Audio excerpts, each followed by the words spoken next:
క్రీస్తునందు మాకత్యంత ప్రియులైన దేవుని పిల్లలైన మీ అందరికీ ఈ ఉదయకాలపు శుభాలు వందనములు తెలియజేస్తూ కృపగల దేవుడు మరొక మారు మనందరిని కూడా ప్రేమించి అనుగ్రహించిన ఈ నూతనమైన దినమును బట్టి ప్రభుని స్తుతిస్తూ నేటి అనుదిన వాక్య ప్రత్యక్షత కొరకు మిమ్మల్ని అందరినీ ప్రేమపూర్వకంగా ఆహ్వానాన్ని తెలియజేస్తూ ఉన్నాం. రండి, పరిశుద్ధ గ్రంథమైన బైబిల్ నుండి జకరియా ప్రవచన పుస్తకం 10వ అధ్యాయము 7వ వచన భాగంలో దేవుని వాక్యం ఈ రీతిగా సెలవిస్తూ ఉంది. యెహోవాను బట్టి వారు హృదయపూర్వకముగా ఉల్లసించుదురు. యెహోవాను బట్టి వారు హృదయపూర్వకముగా ఉల్లసించుదురు. ప్రభునందు ప్రియ దేవుని బిడ్డలారా, చదవబడినటువంటి లేఖన భాగంను మనం జాగ్రత్తగా ఆలోచించగలిగినట్లయితే ఈ లోకంలో చాలామంది సంతోషాన్ని ధనంలో, ఉద్యోగంలో, ఆరోగ్యంలో, కుటుంబంలో వారు విజయాలలో వెతుకుతూ ఉంటారు.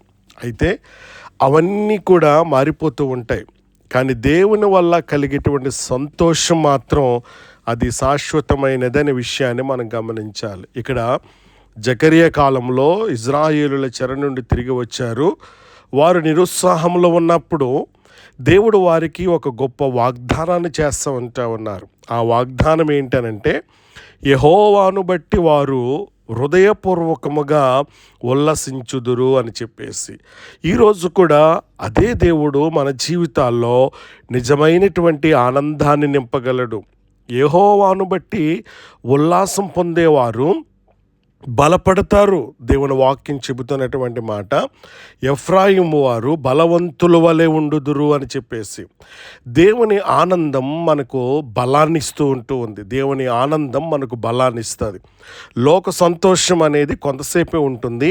దేవుని సంతోషం కష్టకాలంలో కూడా నిలబెడుతుందనే సత్యాన్ని మనం గమనించవలసిన వారమై ఉన్నాం. ఉదాహరణకి పౌలు శిలలో చెరసాలలో ఉన్నప్పుడు కూడా వారు దేవుని స్తుతించారు, దేవుని ఘనపరిచారు.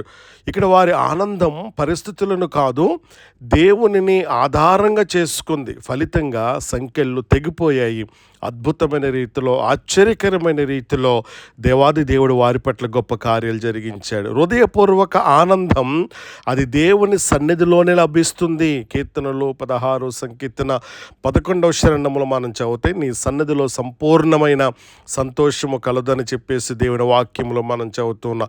హృదయపూర్వక ఆనందం బయట పరిస్థితుల వల్ల కాదు, దేవునితో ఉన్నటువంటి ఆ సంబంధం వల్ల వస్తుందనేటువంటి సత్యాన్ని మనం గమనించాలి.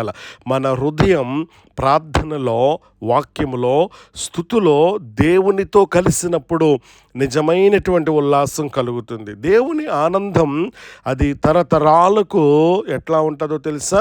ఆశీర్వాదముగా ఉంటుంది. వాక్యం చెబుతున్నటువంటి మాట, వారి కుమారులు దాన్ని చూచి ఆనందించుదురు అని చెప్పేసి. తల్లిదండ్రులు దేవునిలో ఆనందిస్తే పిల్లలు కూడా విశ్వాసములో ఎదుగుతారు. ద్వితీయోపదేశకాండం 6వ అధ్యాయము 6-7 వచనాలు మనం చదువుతూ ఉన్నప్పుడు దేవుని మాటలను పిల్లలకు నేర్పాలని ఆజ్ఞాపిస్తూ ఉంది. మన ఆనందం మన కుటుంబానికి సాక్ష్యంగా మారాలి. అలాగైతే కనుక ఈ రోజున మనం గమనించవలసిన సత్యము, యెహోవాను బట్టి ఉల్లసించేవారు నిరాశను జయిస్తారు. ఉదాహరణకి దావీదు అనేక కష్టాలను ఎదుర్కొన్నాడు. అందుకే 42:11 సంకీర్తనలో దేవుని యందు నిరీక్షణ ఉంచుము. దేవునిలో ఆనందించేటువంటి వాడు పరిస్థితులకు బానిస కాడు. శత్రువు ఆనందాన్ని దొంగిలించాలని చూస్తూ ఉంటాడు.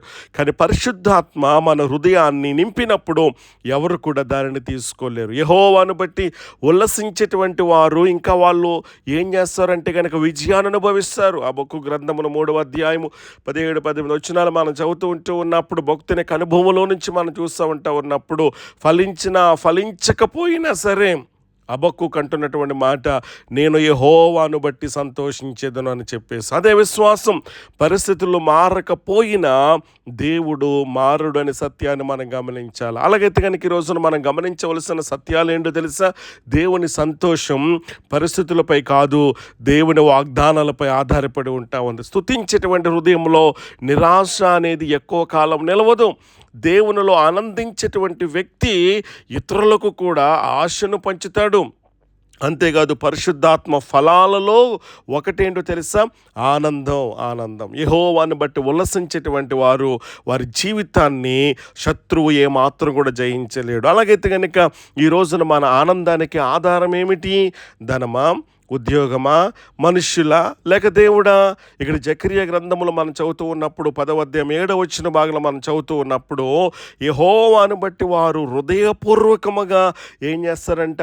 ఉల్లసించుదురు అని చెప్పేసి. ఈరోజు నుండి దేవుని సందులో మనం ఆనందాన్ని వెతుకుదాం, స్తుతితో జీవిందాం, విశ్వాసంలో నడుద్దాం.